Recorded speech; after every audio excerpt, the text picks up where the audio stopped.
pajtohem plotësisht është situatë e pazakontë. Unë kam bërë deri të diel, mos po votohet qeveria, pastaj kishim proceduar me një reformë komplet normale.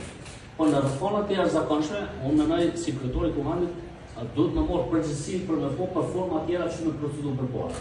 Njëra prej formave ka qenë ai themeloi komisionet parlamentare, e thirrën një seancë të jashtëzakonshme ditën e nesërme, edhe pastaj i votojmë buxhetin e RTK-s të 3 komunave. Këto nuk e ndalën ligji, për shkak se ligji për qeverinë Neri 31 paragrafi 5 e lejon decidivisht që ka drejt edhe qeveria që ka skaduar votin me dërgu buxhetin tëra.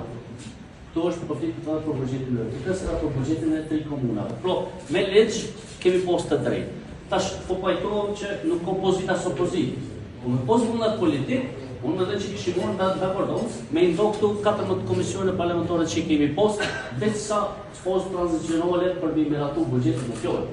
Pastaj, nëse kemi qeveri të re, edhe kemi dikastere të reja, ku vendi nuk janë dalën askush për me themelu komisione tjera parlamentare, edhe me ndo dikastere që i mbikëshyrin qeveri.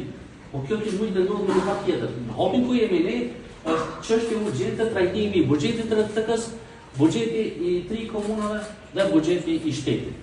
Po, nuk është reforma më e mirë, po mendoj që ka qenë forma më e mirë me dorë te kësaj krize.